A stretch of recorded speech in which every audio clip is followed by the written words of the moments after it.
Dalam nama Bapa dan Putera dan Roh Kudus.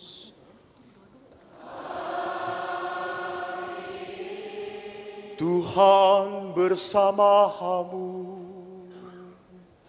dan bersama rohmu.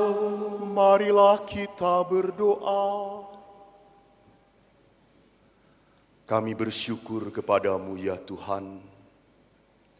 Kami memuji dan menyembah-Mu. Karena Kau sungguh nyata hadir di tengah-tengah kami. Dengan cinta-Mu, dengan kuat kuasa-Mu.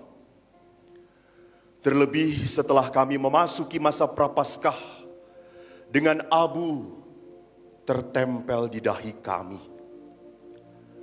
Kau tunjukkan siapa kami. Kami berasal dari abu, debu, dan kelak kembali menjadi debu.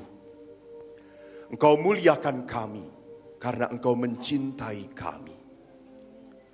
Malam hari ini Tuhan, kami sungguh merindukan Engkau. Malam hari ini kami rindu jamahan-Mu. Kami rindu kehadiran-Mu. Maka pandanglah Tuhan, lihatlah anak-anak-Mu. Bersabdalah pada mereka, bersabdalah. Kami ingin dikuatkan oleh firman-firman-Mu, oleh perkataan-Mu yang ajaib, melalui para penginjil. Maka biarlah Roh Kudus berhembus di tempat ini, dan hati kami senantiasa merindukan Engkau.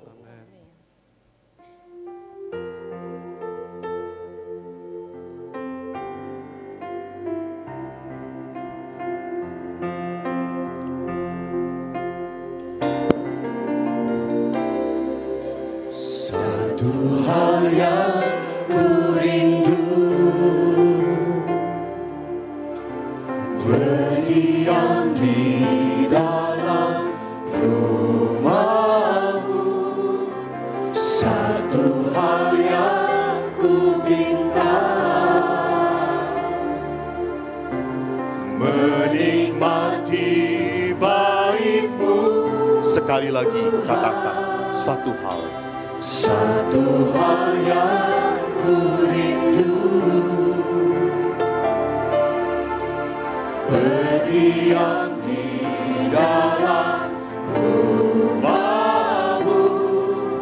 Satu hal yang ku minta, menikmati baik-Mu. Katakan lebih baik. Satu hari di pelataran-Mu, daripada 1000 hari di tempat lain. Benar Tuhan. Memuji-Mu, menyembah-Mu, Kau Allah yang hidup, dan menikmati semua kemurahan. Bapak-bapak bersama dengan saya, satu hal yang kurindu. Para laki-laki, mari kita katakan, satu hal yang kurindu. Imani apa yang Anda katakan. Berdiam di dalam rumah-Mu. Katakan kerinduan Anda. Oh Tuhan, itulah yang kami inginkan Tuhan.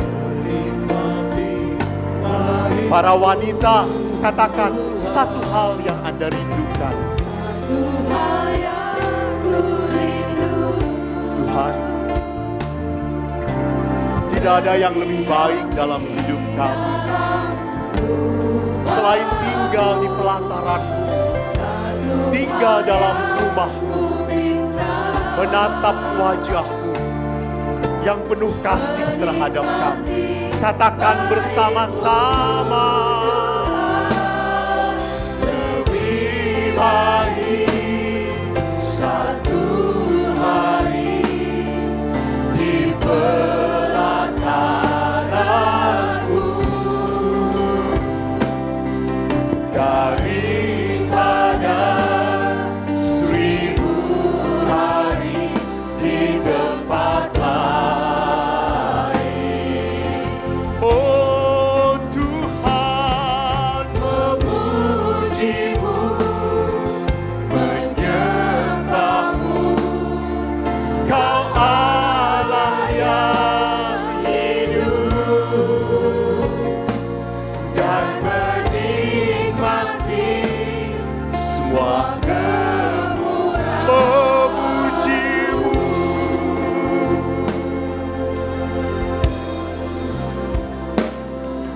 memujimu, menyembahmu, Kau Allah yang hidup, dan menikmati semua kemurahan. Dan menikmati semua kemurahan.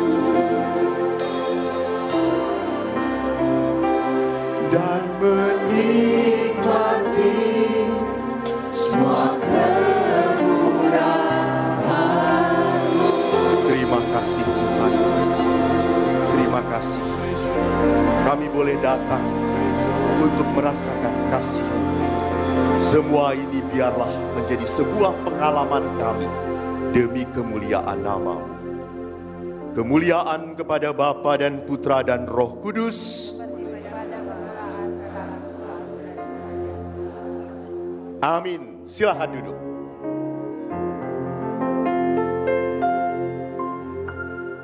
Bapak Ibu yang terkasih, setelah puji-pujian penyembahan, saya ingat sekali saya dipindahkan sekarang ke, saya tidak berani mengatakan Jakarta karena terlalu hebat. Sesungguhnya saya pindah ke Tangerang. Mas di sini saja Mas. Terlalu dekat nanti yang di belakang. Terima kasih Pak. Saya pindah ke Jakarta dari Medan. Waktu saya berjalan dari Medan ke Jakarta, terima kasih. Saya naik motor. 4 hari sendirian dari Medan ke Jakarta. Lalu saya ingat sekali di penyeberangan Bakahuni ke Merak saya sendirian. Saya mau nyebrang naik ferry malam Imlek. Waktu malam Imlek saya kan biasanya di umat Bandung ini dirayakan. Di Bandung, di Tangerang nggak ada yang ngajak saya merayakan. Pahit di sana mungkin gitu ya. Di Bandung, ayo pastor malam Imlek. Wah, semua yang berbau babi keluar. Nah pada saat itu saya juga ingin merayakan. Saya datang ke restoran. Lalu pas datang ke restoran saya mau pesan. Baru datang pegawai restoran sudah berkata, Pak habis. Halo. Lalu yang ada apa? Indomie Pak. Ini selalu ada 24 jam Pak. Ya sudahlah Indomie. Lalu malam Imlek yang paling menderita adalah saat itu. Saya makan Indomie, rebus, mie panjang umur. Terima kasih.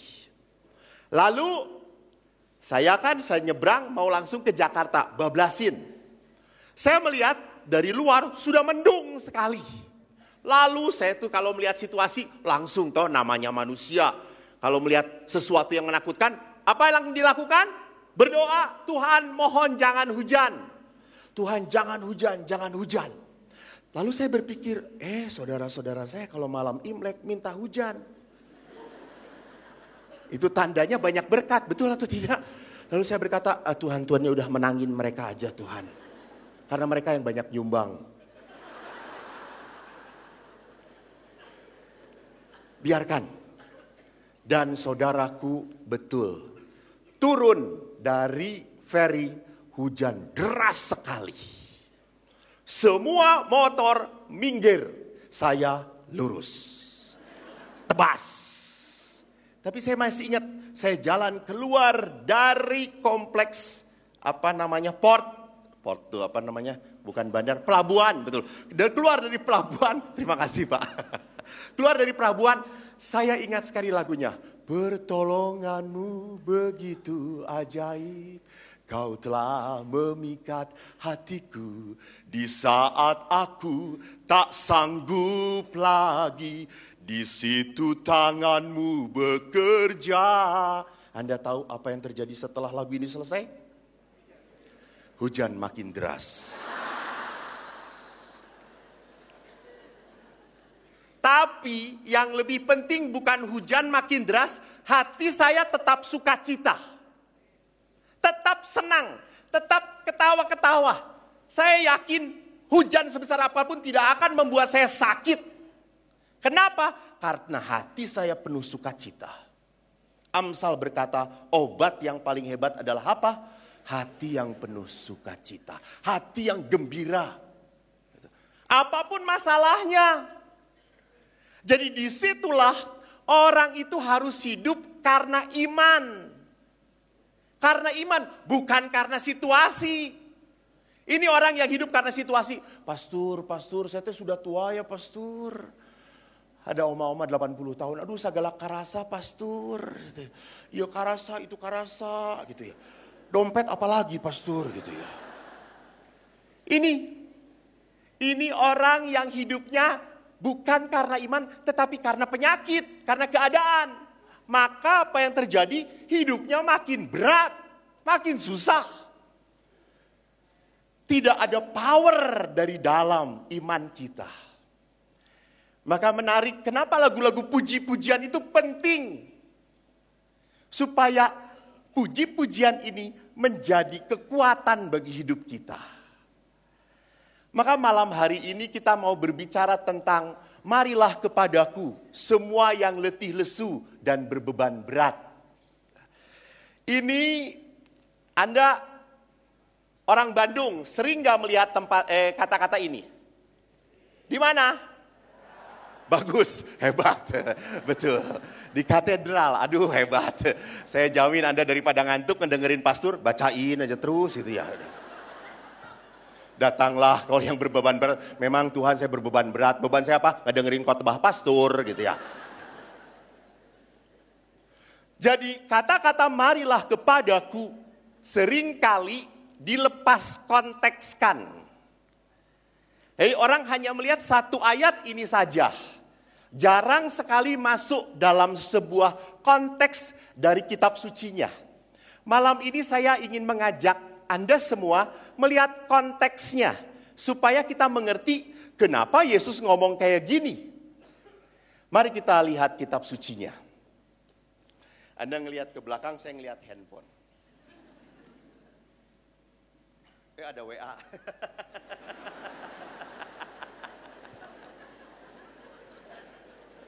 Dari emak-emak, pasti udah makan belum gitu ya.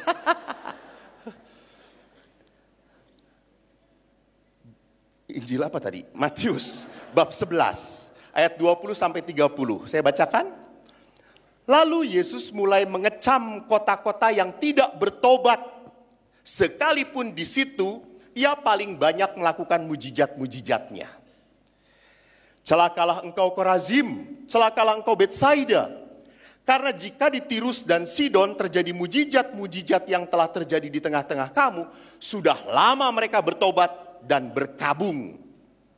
Tetapi aku berkata kepadamu, pada hari penghakiman, tanggungan Tirus dan Sidon akan lebih ringan daripada tanggunganmu. Dan engkau Kapernaum, apakah engkau akan dinaikkan sampai ke langit? Tidak, engkau akan diturunkan sampai ke dunia orang mati. Karena jika di Sodom terjadi mujizat-mujizat yang telah terjadi di tengah-tengah kamu, kota itu tentu masih berdiri sampai hari ini. Tetapi aku berkata kepadamu, pada hari penghakiman, tanggungan negeri Sodom akan lebih ringan daripada tanggunganmu. Pada waktu itu, berkatalah Yesus, aku bersyukur kepadamu, Bapa, Tuhan langit dan bumi. Karena semuanya itu engkau sembunyikan bagi orang bijak dan orang pandai, tetapi engkau nyatakan kepada orang kecil. Ya Bapa, itulah yang berkenan kepadamu. Semua telah diserahkan kepadaku oleh Bapakku, dan tidak seorang pun mengenal anak selain Bapa, dan tidak seorang pun mengenal Bapa selain anak. Dan orang yang kepadanya anak itu berkenan menyatakannya. Marilah kepadaku semua yang letih lesu dan berbeban berat. Aku akan memberi kelegaan kepadamu.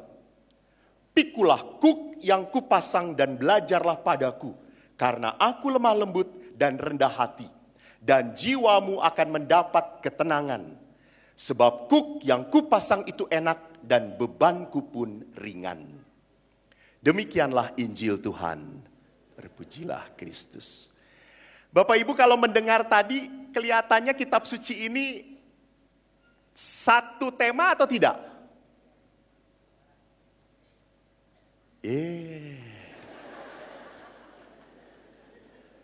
Ini kebanyakan makan jadi kayak gini. Orang Indonesia itu kalau lapar emosi, penuh. Bukan ngantuk, bodoh. Jadi kalau melihat tadi kitab sucinya berjalan satu tema atau tidak? Tidak satu tema.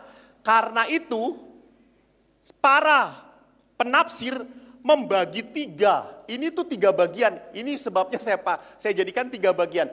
Ayat 20 sampai 24, ayat 25 sampai 27, ayat 28 sampai 30. Ayat 20 sampai 24 di sini mau menunjukkan apa? Yesus kecewa. Kalau Anda baca dalam kitab suci, Yesus banyak membuat mujizat di daerah mana? Kapernaum. Tempatnya Galilea. Tempatnya Yesus besar, berkarya. Di situ Yesus banyak membuat mujizat, tetapi tidak banyak yang percaya. Tidak banyak yang mengikuti dia.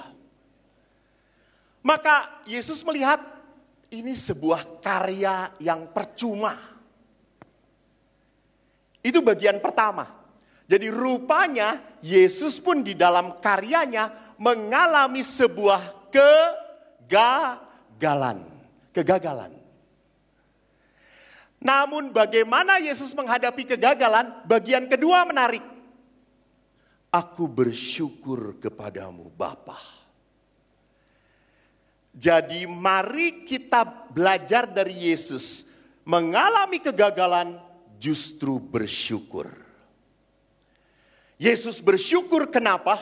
Karena kegagalan dalam karyanya mau memperlihatkan Tuhan pun sudah sejak awal selalu diterima oleh orang-orang kecil.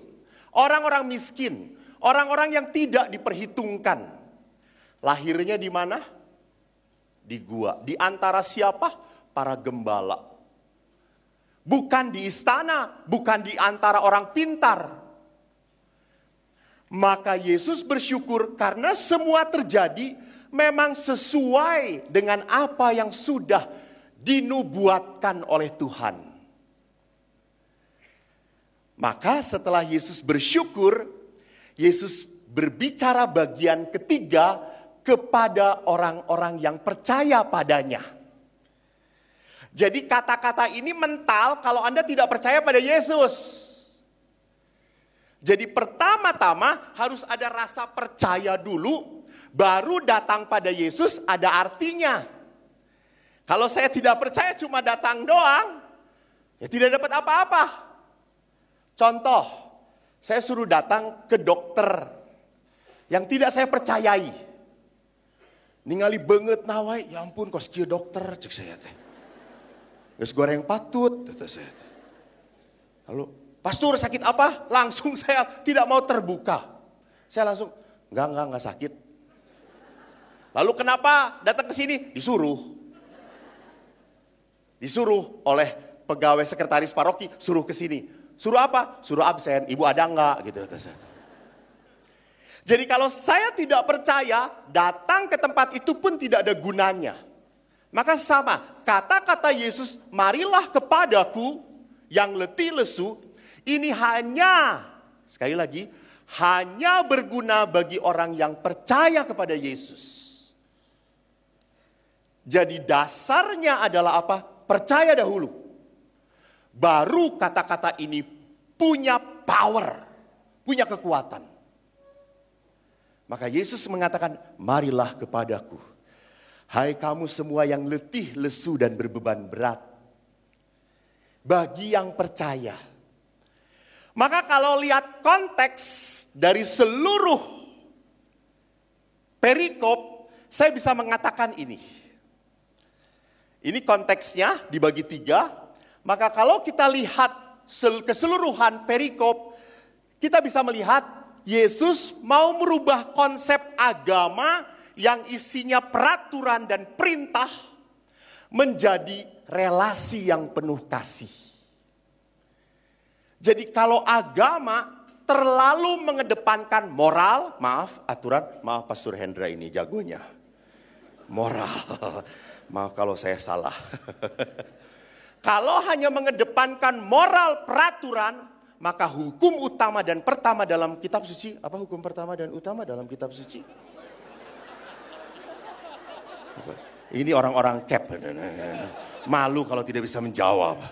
Apa hukum utama dan pertama dalam kitab suci? Betul, kasih syukur pada Allah. Itu istri yang ngasih tahu, kasih. Betul, hukum pertama dan utama dalam hubungan dengan Allah adalah kasih menjadi tidak kena, tidak tersentuh. Maka Yesus mau memperlihatkan agama itu bukan isinya peraturan. Agama itu harus menjadi sebuah relasi yang penuh kasih. Memang kayak kemarin saya ada umat datang. Pastor, saya sudah 5 tahun ditinggal suami saya. Sudah tidak tahu dia kemana. Saya dengar dia sudah menikah lagi. Saya sendirian, pastor. Saya tetap setia selama 5 tahun. Tiba-tiba pastor ada pria lain jatuh hati pada saya. Rupanya saya pun demikian. Saya boleh menikah lagi enggak, pastor?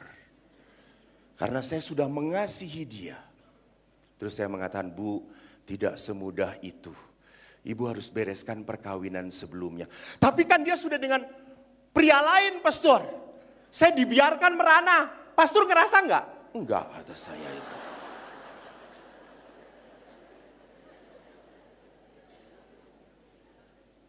Katanya gereja ini penuh kasih. Kenapa sih enggak terima aja? Sudah tinggal diberkatin, saya boleh Katolik lagi. Ingat, kasih bukan berarti membolehkan segala-galanya. Itu sudah bukan kasih lagi kalau membolehkan segala-galanya. Apakah dengan alasan kasih, saya sudah mengasihi Tuhan, saya sudah memberi persembahan kepada Tuhan, uang yang saya punya sudah diberi persembahan kepada Tuhan. Lalu kita punya saudara masuk rumah sakit, butuh biaya banyak, lalu saya ngomong kepada saudara, aduh maaf, uangnya sudah habis, sudah untuk persembahan pada Tuhan. Apakah itu kasih? Tidak. Jadi memang peraturan, perintah bukan yang pertama dan utama, harus kasih, tetapi kasih tidak boleh dipermainkan. Kasih tidak boleh mengatakan, karena kasih semuanya boleh. Ada seorang ibu yang mengatakan, Pah, karena saya itu sayang papa. Udah papa tong aktif di mana-mana. Nanti tidak ada waktu di rumah, udah diam di rumah. Akhirnya bapaknya diam saja kayak mana queen. Kasih itu tidak mematikan.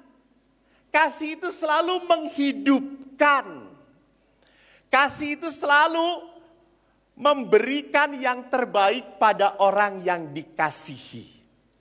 Karena kasih yang benar selalu menginginkan yang terbaik bagi orang yang disayangi. Betul atau tidak? Betul. Saya mengasihi, pasti saya kasih yang enak-enak. Maka pastor itu selalu dikasihi umat. Umat selalu ngasih makanan yang paling baru untuk pastornya. Untuk suaminya udah diangetin 7 hari yang lalu. Jadi suaminya apalagi mah, gudeg, kapan? 7 hari. Bau, gudeg makin lama makin enak, apalagi 2 tahun, enak banget. Jadi kasih itu adalah sebuah gerakan untuk membuat orang yang saya cintai merasa bahagia, merasa sukacita. Ini yang mau dipaparkan oleh Yesus dengan perikop tadi. Bahwa yang paling dikedepankan di dalam hidup beragama bertuhan adalah relasi kasih. Hanya pertanyaannya, walaupun demikian, walaupun Allah menawarkan kasih, walaupun Allah menawarkan kelegaan, datanglah kepadaku kan, bebanmu akan kulegakan. Tapi pertanyaannya, kenapa kok jarang orang yang datang pada Tuhan? Mengapa kok manusia sering menolak Tuhan? Bisa terjadi karena walaupun sudah datang, hidup bukan jadi ringan tapi tambah berat. Banyak orang yang tidak mau aktif di gereja, nggak mau jadi prodiakon, saya mah masih berdosa, saya mah masih resep berdosa. Emangnya pastor teresep berdosa? Resep. Amun ditanya mah gitu ya. Tapi ya harus setia dengan panggilannya. Betul Pastor Hendra kan resep berdosa? Lihat, asoy gitu ya. Jadi kita berpikir kalau kita sudah dekat dengan Tuhan, hidup kita nantinya terlalu banyak batasan. Nggak boleh ini, nggak boleh itu, nggak boleh ini. Kentut aja harus tanda salib dulu gitu ya, Mama lihat kasarnya gitu. Jadi bisa terjadi orang tidak mau dekat dengan Tuhan karena merasa makin berat dekat dengan Tuhan. Makin banyak dituntut. Tidak boleh lagi nyanyi yang enak-enak, nyanyi goyang apa? Goyang dumang gitu ya. Goyang dumang begitu. Aduh tidak boleh lagi, harus kudus goyang dumang. Goyang dumang. Goyang dumang gitu. Ini versi yang rohani. Enggak ada. Saudara-saudari terkasih baru beberapa 1 tahun yang lalu. Saya ziarah dengan 3 bus. Ini salah satunya ada di sini semuanya. Orang-orang yang ziarahnya gitu ya. Habis doa salam Maria, mereka tekun semuanya salam Maria. Masuk ke bis, ayo domang dumang. Ayo goyang dumang, hati senang gitu ya. Apakah dosa? Tidak. Merasa dibenarkan. Jadi bukan berarti setelah kita jago puji-pujian, setelah kita banyak itu persekutuan, kita tidak boleh kayak gitu lagi. Ayo kita versi orang kudus. Ayo goyang dumang, biar hati senang karena Tuhan Yesus. Gitu. Segala-galanya dihubungkan ke Yesus deh gitu ya. Enggak. Jadi jangan pernah berpikir Anda dekat dengan Tuhan, maaf, Anda tidak boleh menikmati dunia ini. Salah. Sekali lagi. Tadi saya ngomong di sini. Di sini. Hesemun kieuti. Saudaraku, bukan berarti kalau saya sudah dekat dengan Tuhan, saya tidak boleh menikmati hal dunia lagi. Enggak. Karena saya sudah dekat dengan Tuhan, babi hanya saya kedipin aja. Hai babi, dalam nama Yesus kau haram. No. Kita boleh menikmati. Karena apa? Karena kenikmatan itu yang benar akan membawa rasa koaan. Gestarik salah deh.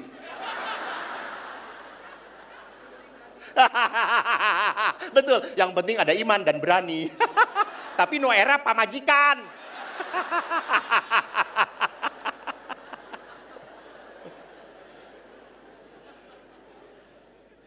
Tadi orang rek ngomong naon an. Tadi saya mau ngomong apa? Pertanyaan ke Pak An? Gak ada yang ingat? Ya Allah. Apa Bu? Oh iya. Karena apa? Karena kenikmatan yang kita cecap akan menghasilkan tadi koan sukacita.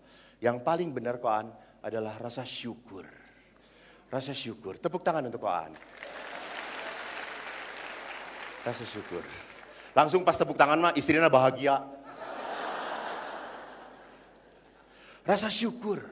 Rasa syukur. Kalau rasa syukur itu artinya apa? Semua akan kembali kepada siapa? Sang pemberi. Sang pemberi. Maka di situ hal yang tidak boleh kita mengerti bahwa kalau saya sudah dekat dengan Tuhan, semua pamali. Emangnya kalau pastor jalan aja naik motor selalu puji-pujian? Tidak. Saya kemarin naik motor mau ditubruk truk. Saya jengkel sekali karena saya udah masuk, truknya masuk. Saking jengkelnya saya ludahin truk itu. Cuh. Dan apa yang terjadi? Ininya helm itu tertutup. Jadi muncrat balik ke saya.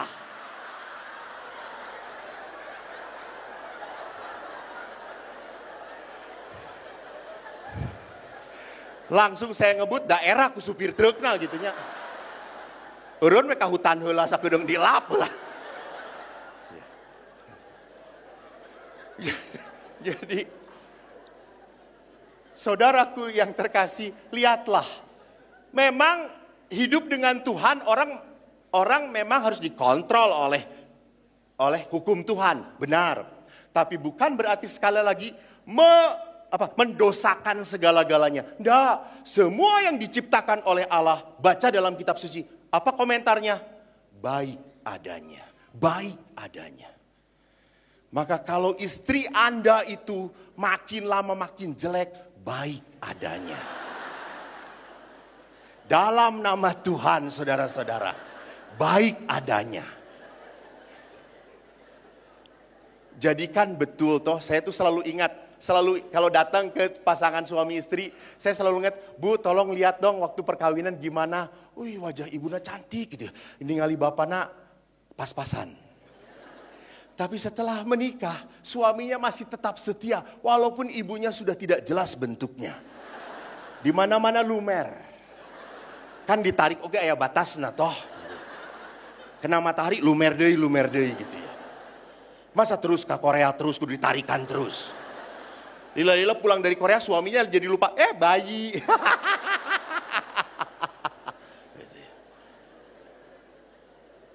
Jadi justru ibu-ibu jangan takut kalau Anda makin jelek itu untuk membuktikan suami Anda. Apakah dia masih beriman pada Anda atau tidak? Jadi lihat di sini, manusia seringkali kecewa kepada Allah juga, merasa tidak adil. Kenapa Romo? Saya sudah lama melayani Tuhan. Saya pikir kalau saya sudah lama melayani Tuhan, hidup saya itu makin mudah, makin lancar, segala-galanya akan mengalir aja begitu, seperti sungai yang mengalir, kan ada lagunya Romo. Tapi apa yang terjadi? Saya mengikuti Tuhan, semua jadi susah, berat. Sudah bisnis tidak jalan, kena tipu lagi. Jadi kita melihat semua ini yang menyebabkan kita enggan dekat dengan Tuhan. Bisa terjadi saya pun tidak mau dekat dengan Tuhan karena melihat, karena melihat teladan yang tidak baik dari orang-orang yang harusnya dekat dengan Tuhan, jadi lebih baik kok hidupnya ngaco. Jadi tidak ada keteladanan. Maka kalau melihat ketidakteladanan, dia pun ngomong, ngapain? Pernah seorang ibu ngotot supaya suaminya jadi Katolik. Aduh pacing jadi Katolik, ayo kan enak kalau saiman teh. Amun ke gereja bareng, tinggalikan batur oge bareng. Maaf orang Jakarta yang tidak mengerti. Jadi inginnya bareng, lalu bapaknya berkata kepada saya, Pastor, gimana saya tertarik jadi seorang Katolik? Istri saya aja yang Katolik, yang aktif, dari dulu sampai sekarang masih cerewet. Dan dia ikut PD dan dia jadi praise worshiper, pastor, makin cerewet dia. Jadi tidak ada buah-buah yang membuat orang lain tertarik untuk dekat kepada Tuhan. Nah, kalau manusia enggan mendekati Tuhan, mari kita renungkan bahwa setiap orang taat, dekat pada Tuhan punya motivasi berbeda-beda. Macam-macam. Kan ada yang datang kemari pun motivasinya beda-beda. Saya datang daripada nggak ada acara. Daripada ngelamun di rumah, ya sudahlah datang ngedengerin si borok kokok itu.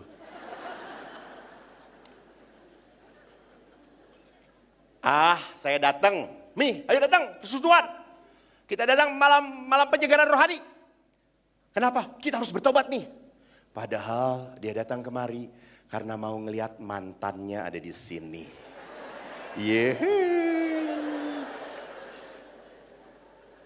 Semoga dipanggil oleh Tuhan. Mungkin ada juga orang yang datang kemari ingin berfoto dengan saya. Orang Jakarta ini lihat tadi foto-foto. Jadi perhatikan di sana, motivasi seperti apapun diterima oleh Yesus. Dan mari kita lihat motivasi dari yang terendah sampai yang tertinggi. Pertama, manusia datang kepada Tuhan karena apa? Takut celaka. Takut tidak diberkati, takut kena musibah. Ini motivasi yang rendah. Maka dia ke gereja pun takut, jangan-jangan kena celaka lagi. Jadi ada orang yang kena celaka karena langsung berpikir, aduh saya kena musibah pastor, gara-gara minggu kemarin saya tidak ke gereja. Ini. Jadi dia takut sekali kalau melanggar perintah Allah pasti kena tulah. Kena tulah. Maka ingat zaman dahulu ada orang-orang yang pakai karuhun itu kan pakai dupa-dupa. Itu karena takut Tuhan, melanggar Tuhan maka kena musibah. Saya ingat sekali waktu kecil, saya kan di kampung kerjanya, besarnya. Karena di kampung saya ingat kalau kita jalan-jalan apalagi ke kebun awi itu apa bahasa Indonesianya? Kebun bambu dan kita kencing. Kudu pamitan heula, bener. Kita buka celana, puntennya Abah. Abdi bade papang. Karena teman saya mengatakan, maneh teu ngomong leungit sia manuk maneh. Jadi saya tuh sambil dicekelin erat-erat gitu ya. Puntennya Abahnya gitu ya. Akhirnya keluarnya kan sakit celak kungkul gitu ya, dari cekelan tarik-tarik gitu ya. Saking takutnya. Gitu ya. Kalau kita melewatin kuburan, Pastor Hendra mau kemana kencing? Izin dulu, nanti pulang-pulang hilang lagi.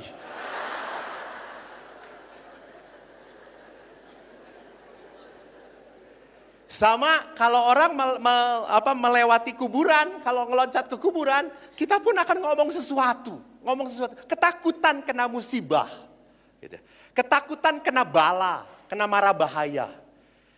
Jadi sama orang pun dekat kepada Tuhan mungkin karena takut tidak diberkati. Dan yang kedua sebaliknya, datang kepada Tuhan karena mengharapkan berkat. Karena ingin dikabulkan doa-doanya. Karena tidak mau mendapat kesulitan dalam hidup. Maka saya datang pada Tuhan.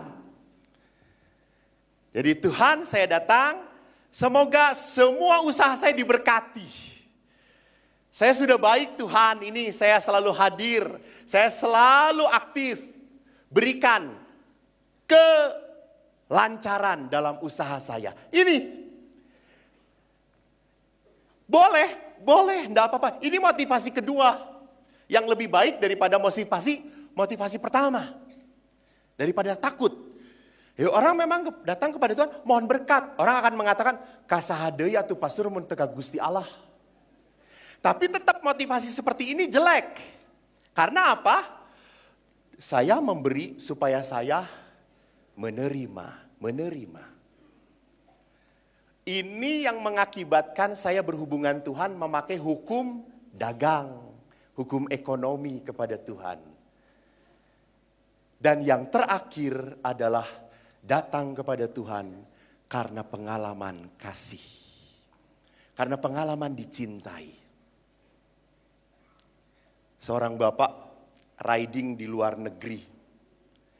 Lalu dia tiba-tiba mendapat kecelakaan tunggal karena ada sebuah truk yang terlepas semua barang-barang yang diikat di belakangnya. Bapak itu tertubruk dan hancur motornya dan dianya tidak apa-apa. Dan dia semenjak itu mengatakan, saya mau bertobat pastor. Saya tahu Tuhan memberi kesempatan hidup yang kedua pada saya. Saya akan mulai melayani Tuhan. Jadi pengalaman ini membuat perlindungan Tuhan, membuat dia merasakan bahwa Allah itu tetap mencintai saya.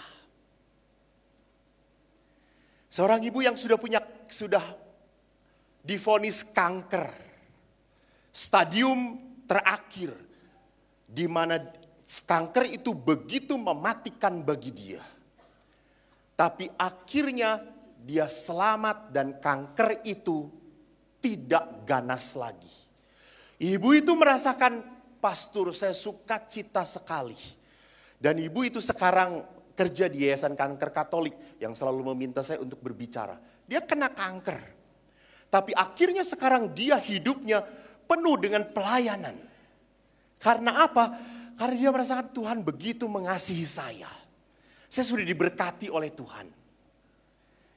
Jadi pengalaman kasih sangat penting di dalam hidup keagamaan. Di dalam relasi dengan Tuhan. Saya bertugas di Keuskupan Agung Jakarta, maka mohon maaf saya mengutip apa yang dikatakan oleh Monsinyur Uskup Ignatius Kardinal. Di Jakarta ini tahun ini adalah tahun keadilan. Kardinal berkata, siapapun yang benar-benar mengalami penampakan Tuhan, artinya mengalami kasih dan kerahiman Tuhan, dia tidak akan hanya menapaki jalan hidup yang sama. Pengalaman perjumpaan dengan Tuhan selalu mengubah dan membaharui serta membuahkan sukacita. Jadi lihat di sini, orang yang bertemu Tuhan tidak menjadi pribadi yang sama. Mungkin ini juga yang terjadi dengan saudara-saudari yang mengikuti CAP, kursus evangelisasi pribadi. Banyak orang yang mengikuti CAP, saya tanya dulu, siapa yang pernah mengikuti CAP? Angkat tangan. Angkat tangan? Oh, banyaknya tidak mengikuti CAP. Belum mengikuti CAP. Silahkan turun, udah turun dari tadi ya. Siapa yang belum mengikuti CAP? Angkat tangan. Baik, terima kasih. Saya juga belum, tenang aja. Banyak orang mengalami bahwa di dalam CAP hidup mereka diperbaharui. Relasi mereka dengan Tuhan dibetulkan. Mereka melihat bahwa pengalaman dengan Allah itu penting sekali. Maka di dalam CAP orang-orang ini merasa berkembang hidup imannya. Dan kalau berkembang hidup imannya, hidup kasihnya pun berkembang. Dan kalau hidup kasih berkembang, harus ditunjukkan lewat apa?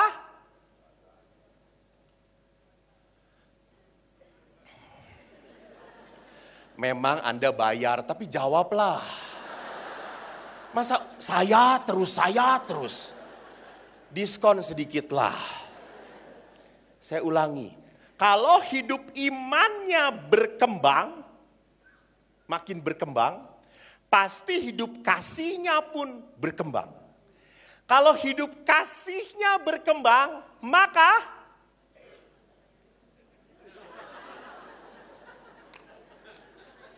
bagus, pelayanannya pun berkembang.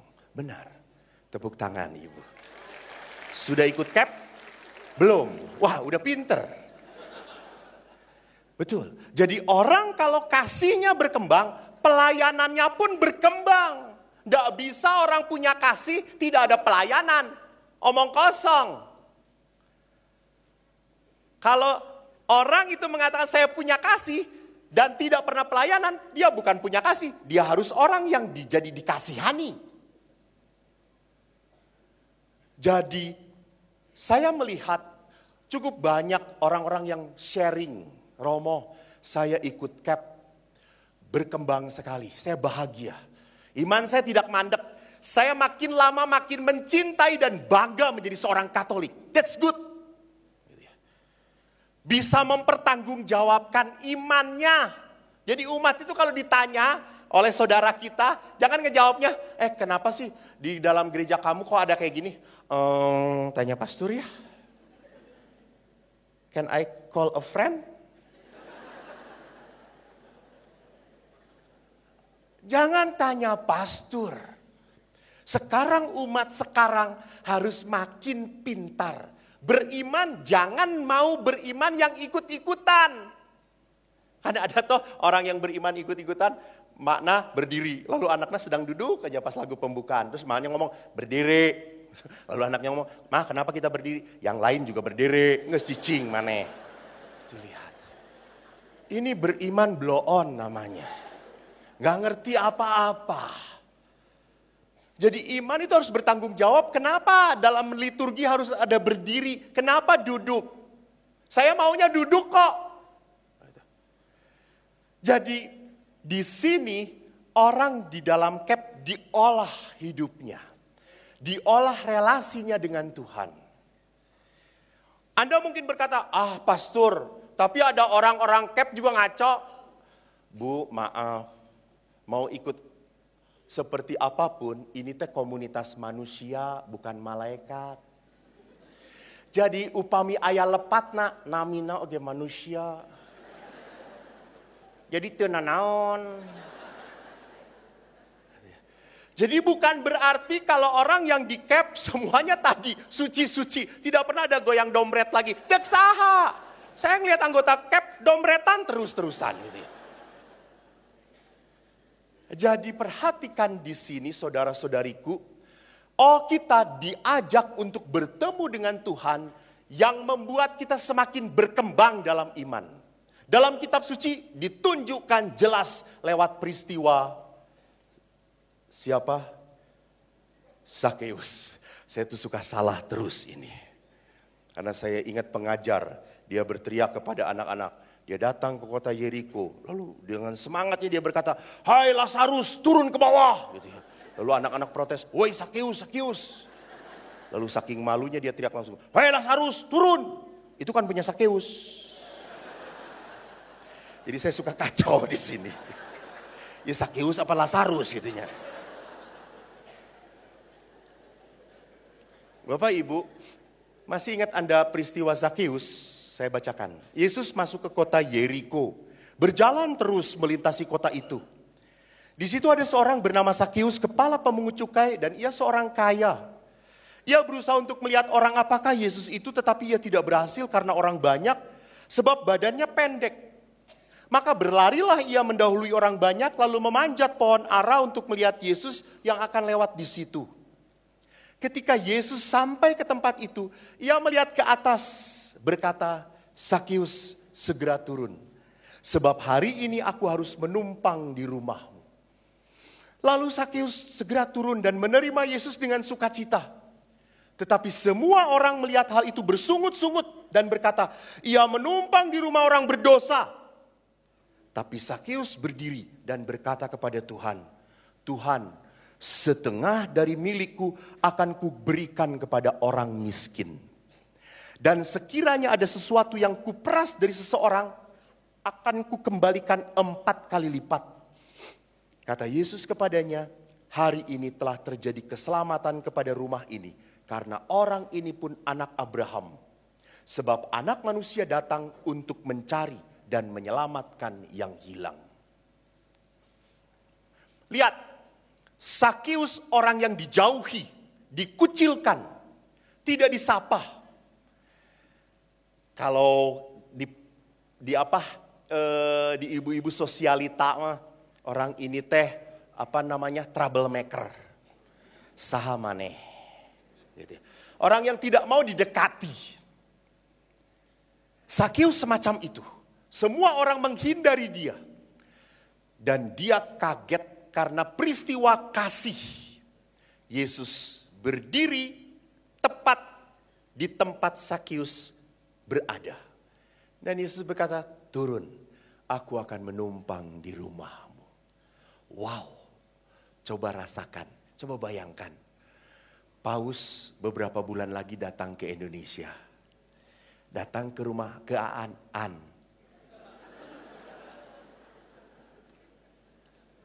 Saya mau ke rumahmu.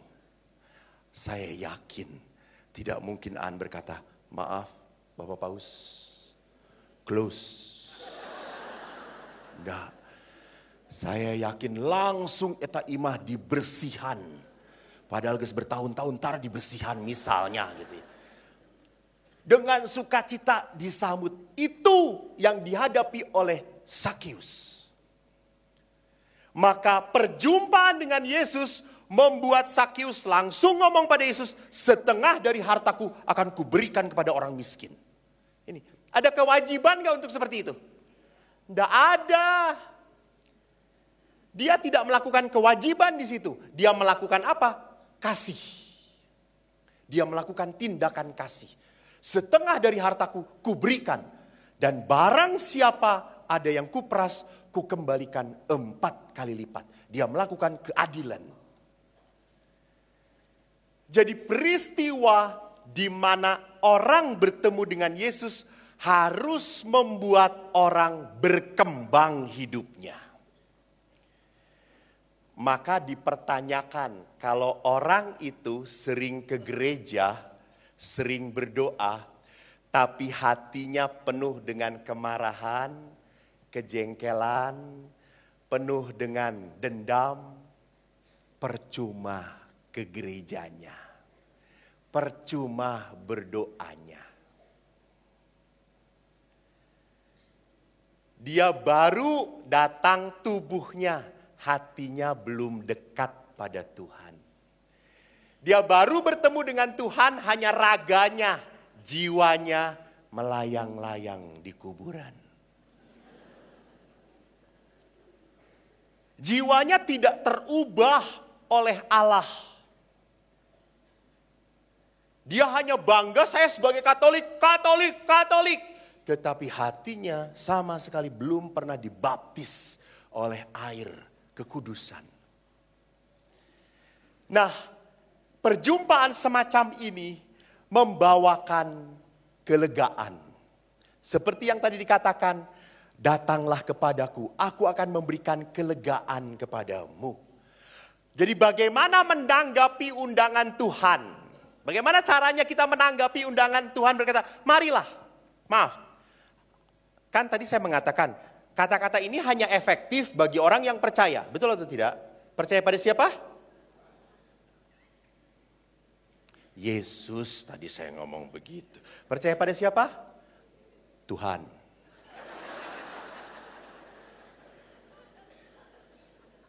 Maka saya tanya, apakah Anda percaya pada Yesus? Apakah Anda percaya pada Yesus? Percaya. Bagaimana supaya saya lega dilegakan oleh Tuhan, pertama adalah hidup doa. No communication, no relationship. Nggak ada waktu untuk Tuhan dengan Tuhan berdoa, maka sebetulnya Anda tidak pernah punya hubungan baik dengan Tuhan. Jadi relasi itu dijamin lewat apa? Komunikasi, betul. Bukan lewat doa, komunikasi. Kan di situ relasi komunikasi. Gitu ya. Anda betul Pak, bagus. Menyimak. Uang dikembalikan oleh panitia. Menyimak. Oh gratis. Udah gratis di depan lagi.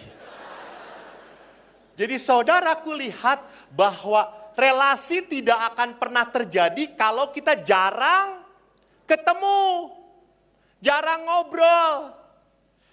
Jadi pertanyaannya, Anda sayang pada suami Anda? Sayang, ukurannya sering gak ngobrol? Kagak. Lihat, karena kalau ngobrol ujung-ujungnya bertengkar, berantem gitu lihat. Apalagi kalau udah ngomongin Chen.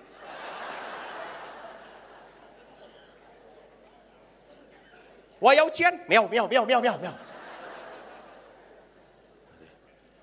Jadi di situ lihat bahwa komunikasi adalah hal yang tidak bisa ditinggalkan dalam relasi dengan Tuhan. Bentuknya apa? Doa. Doa itu saya ibaratnya seperti apa? Ya mungkin jangan doa dihubungkan dengan ekaristi, beda. Yang mau dikatakan di sini adalah doa pribadi. Biasanya doa pribadi kapan saja Pak? Om, doa Om, kapan saja Om? Ketemu istri ya, Tuhan berikan kesabaran gitu ya. Bangun pagi, bangun tidur, bersyukur doa itu, bersyukur ya. Tapi saatnya kapan? Bangun pagi, makan, setelah makan, mau tidur lagi. Ya, sebelum dan setelah makan, lalu mau tidur. Baik Om, tapi dalam gereja Katolik, ada yang lebih baik lagi. Bahwa dalam gereja Katolik selalu lonceng berdentang pada pukul. Yaitu lonceng apa? Angelus, Angelus, doa malaikat Tuhan. Dan juga jam, doa apa? Ya. Kenapa jam-jam itu kita harus berdoa? Supaya ini, Anda tahu, maaf, karena mercisinya jangan tersinggung. Anda tahu anjing? Saya karena di pastoran saya di belakang selalu ngelihat orang-orang bawa anjing. Kalau anjing belum bisa diatur pakai apa? Tali, ditali. Nah itu. Jam-jam doa itu adalah tali. Supaya hidup kita kembali pada Tuhan. Kembali pada Tuhan. Tali. Maka jam 6 kita kidungkan malaikat Tuhan. Kita ingat peristiwa-peristiwa Maria menerima kabar gembira dari malaikat Tuhan. Aku ini hamba Tuhan. Biar rasa terjadi padaku. Seperti itu. Jam 6, 12 pun sama. Teng. Doa. Supaya apa? Saya ditali oleh Tuhan. Bukan supaya saya kadius ya maneh. Kadius ya. Bukan. Supaya saya hidupnya terpusat pada Tuhan. Maka ditali oleh apa? Doa. Doa. Walaupun ada beberapa yang ibu-ibu yang saya bersama-sama saya, terus bunyi teng teng teng, ibu-ibu itu tenang aja. Loh Bu, itu bel apa? Itu tanda udah jam 12. Dasar cek saya teh, ngek-ngok kata saya teh. Itu Angelus artinya Bu. Oh gitu. Jam 3 kerahiman. Mungkin ada beberapa, aduh pastor panjang banget mendoakan kaplet itu, lalu mendoakan doa kerahiman. Kalau Anda merasa panjang, Santa Faustina pun mengatakan, duduk 2-3 menit merenungkan. Tuhan begitu mencintai saya. Tuhan begitu memberikan saya penebus yang begitu besar, Yesus. Mati untuk saya. Jam 3 sama dengan di mana Yesus mati. Kita renungkan kematian Yesus. 1-2 menit saja. Saya ingat di Katedral Jakarta, sekarang hampir menjadi kebiasaan orang-orang jam 12 datang ke kapel, ke gereja. Berdoa mengunjungi sakramen Maha Kudus. That's good. Hidupnya ditarik lagi pada Tuhan, ditarik lagi pada Tuhan. Supaya apa Bapak-bapak? Supaya hidup kita itu tidak dikuasai oleh masalah. Kita menguasai masalah karena apa? Karena saya tahu ada saatnya saya hening sejenak. Ada saatnya saya minta kekuatan dari Tuhan. Ada saatnya saya mengatakan, Tuhan saya nggak bisa, capek, cukup bantu. Itu eling. Jadi manusia dibuat eling lagi dengan doa. No communication, no relation. Tidak ada relasi dengan Tuhan kalau Anda tidak pernah berdoa pribadi. Kedua, sakramen taubat. Sakramen taubat, saya mendengarkan ajarannya Bapak Uskup Ignatius Kardinal, bagus sekali. Bapak Uskup tidak setuju dengan kata-kata pengakuan dosa. Karena kalau pengakuan dosa itu, saya datang sebagai orang yang divonis, orang yang salah. Tapi ada juga orang yang melakukan pengakuan dosanya percis. Maaf, saya ngomongin tapi tidak pernah memperlihatkan dosa orang-orang toh. Ada orang yang datang, Pastor, pengakuan saya yang terakhir sebulan yang lalu. Dosa saya 5 kali saya berbohong. Bukan 5 kali deng, 7 kali itu Pastor.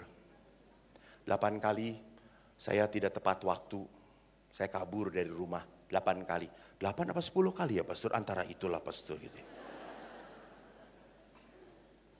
Jadi lihat, dia datang ke sakramen tobat untuk mengakukan kesalahannya. Failure, salah. Itu disebut sebagai confessio naon tadi teh.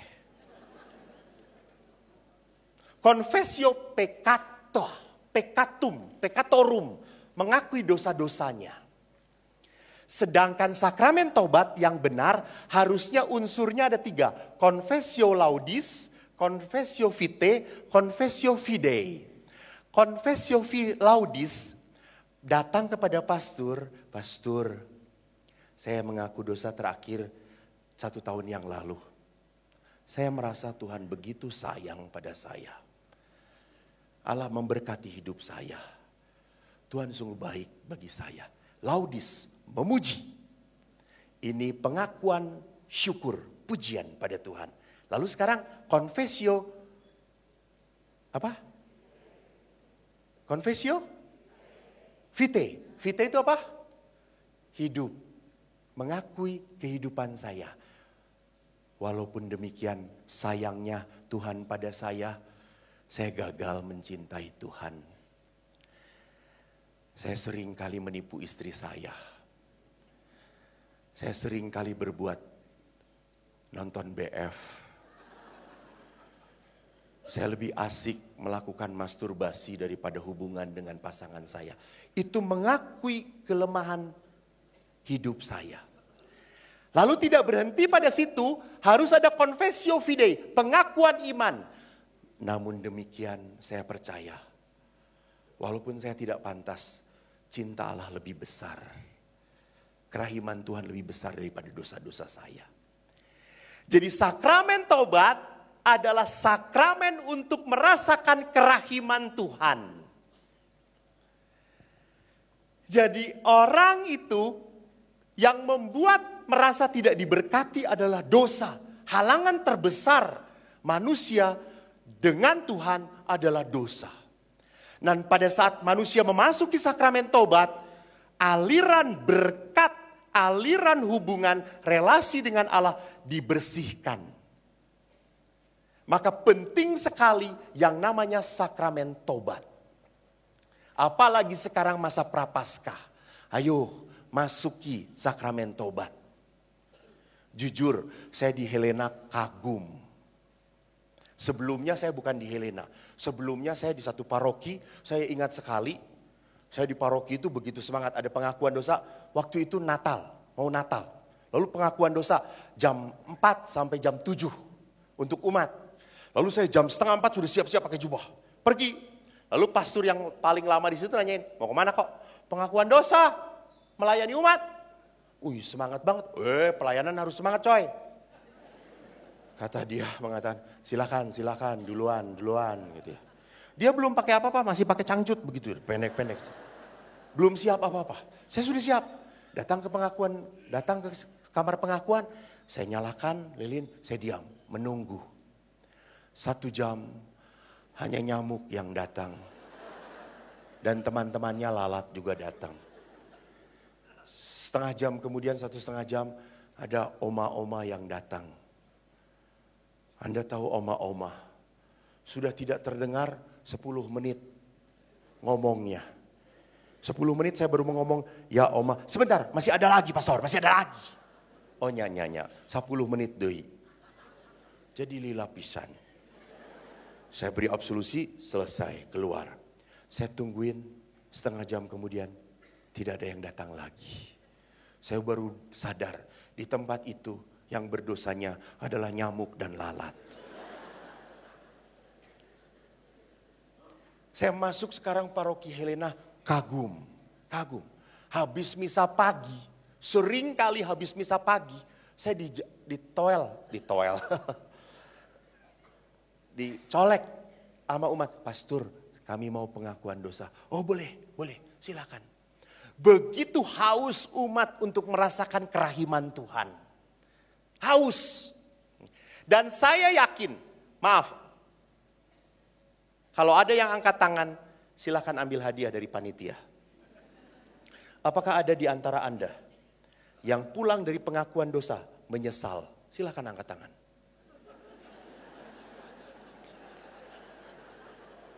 Lihat, atau jangan-jangan belum pernah pengakuan dosa. Pernah pengakuan dosa? Pernahkah Anda keluar dari pengakuan dosa, Anda merasa menyesal? Selalu merasa apa? Lega, sukacita. Betul atau tidak? Kenapa jarang dilakukan?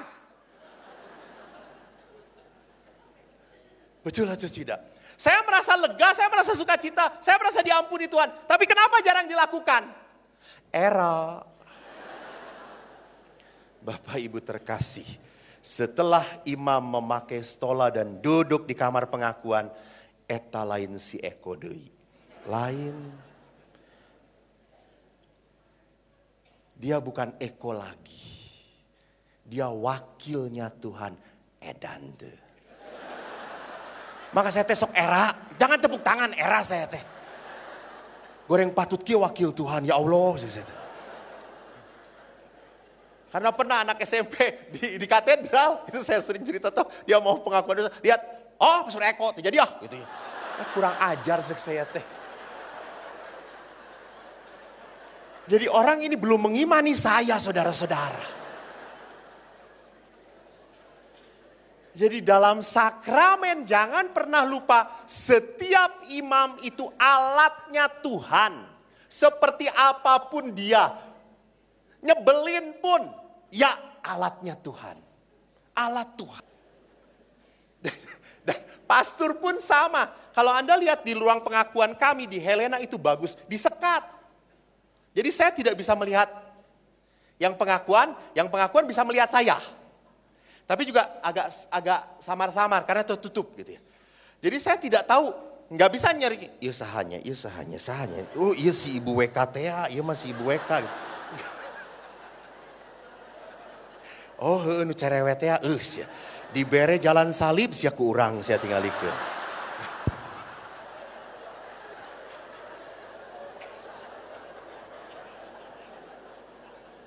Masa ya pastor pengakuan dosa sentimen gitu ya. Oh iya tara mengirim makanan, ya tara ngirim makanan ke pastoran. Maka ibu sebagai penetensi 1 tahun ini, sebagai denda dosa 1 tahun ini ngirim makanan ke pastoran itu. Jadi gak bisa. Jadi imam hadir di situ pun harus sungguh sadar dia mewakili Kristus. Dan terakhir, geus lewat. Nangis didinya doi. Oh waktunya habis ya, Mas. Ke depan lagi capek dong saya.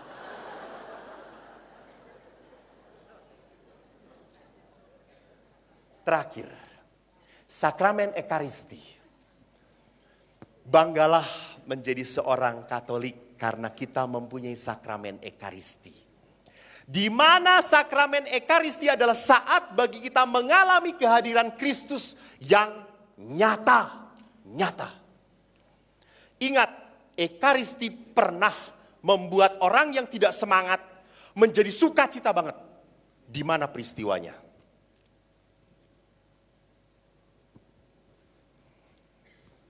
Yang tahu, saya datang kemari, saya kasih salib dari Itali.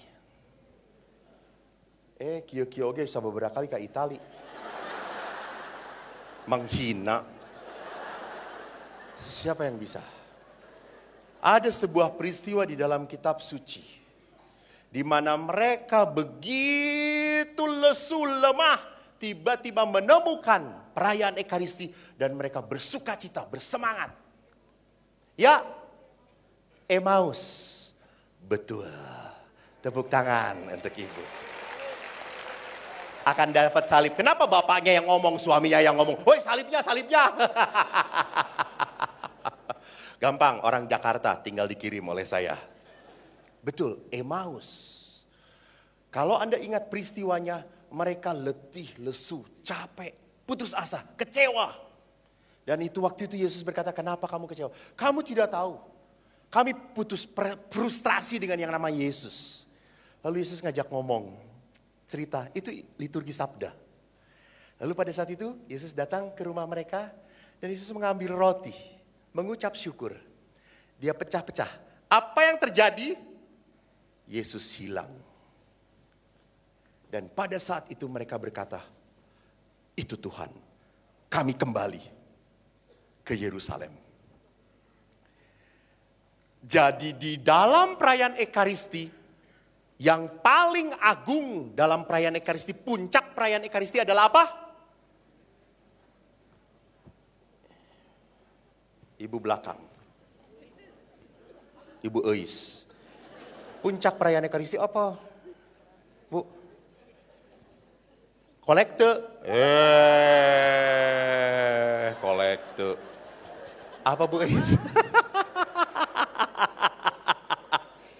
Udah kolekte, berkat penutup lagi. Puncak perayaan Ekaristi, betul, doa syukur agung. Doa syukur agung. Di mana doa syukur agung, di situ kita betul-betul melihat, menapaki Yesus yang sungguh mewujud di dalam hosti, di dalam sakramen Maha Kudus. Maka kita harus rindu untuk menyantap Ekaristi. Disitulah tempat kita dikuatkan, diberi nutrisi oleh Tuhan. Bapak Ibu, pengalaman saya sebagai imam, saya paling bahagia kalau disuruh Ekaristi. Saya senang, saya menikmati perayaan Ekaristi. Saya selalu kalau pada saat saya mengatakan inilah tubuhku yang dikurbankan bagimu. Saya langsung merasa, Tuhan, saya nggak pantas. Saya nggak pantas untuk memegang dan mengangkat hosti. Apalagi kemarin adorasi. Saya memegang Yesus. Orang-orang langsung ingin memegang velum saya. Menciumnya. Dan mereka menyembah.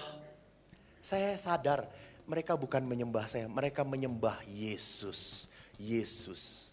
Saya hanya membawa Yesus. Saya hanya membawa Yesus. Dan itu yang membuat saya, Tuhan, walaupun saya tidak pantas untuk membawa, Engkau masih perkenankan saya. Betul, saya yakin Tuhan masih memperkenankan saya menjadi imam. Buktinya apa? Masih hidup. Coba kalau sudah tidak berkenan, paeh maneh. Selesai saya. Jadi saudaraku yang terkasih, mari kita sambut undangan Allah. Marilah kepadaku yang lelah, letih, berbeban berat. Aku akan memberikan kelegaan padamu bila engkau setia berdoa, menikmati perdamaian melalui sakramen rekonsiliasi, tobat, dan akhirnya Ekaristi. saat dari Tuhan untuk memberi makanan jiwa kita. Tuhan memberkati Anda semuanya. Amin.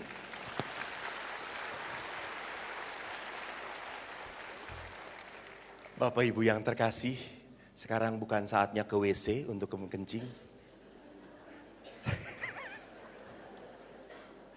Sekarang saatnya kita untuk berbagi berkat dengan sesama kita. Maka mari kita buka hati kita. Biarlah seluruh malam penyegaran rohani ini menjadi malam yang membuat kita makin semangat mengikuti Tuhan. Malam pemulihan iman kita. Malam di mana kita disembuhkan oleh firman Tuhan yang berkata, marilah kepadaku. Tuhan, kami hendak datang kepadamu. Ikatlah tangan kami. Ikatlah hati kami dengan cinta-Mu. Bukakan mata kami Tuhan. Sehingga kami selalu melihat tapak-tapak kasih-Mu di dalam diri kami. Tuhan, ampuni kami. Kalau selama ini kami selalu menutup mata hati kami, tidak mau peduli pada ajakan dan sapaan-Mu. Tuhan, inilah kami. Ubahlah kami. Biarlah kami seperti Zakeus yang Kau cintai, yang Kau berkati. Sehingga hidup kami tidak pernah merasa kekurangan. Kami tidak pernah takut untuk berbagi dan memberi berkat. Maka Tuhan, terimalah apa yang boleh kami berikan di dalam persembahan ini. Terimalah Tuhan. Dalam nama-Mu kami serahkan seluruh persembahan ini dan bagi kemuliaan-Mu kini dan sepanjang masa. Amin.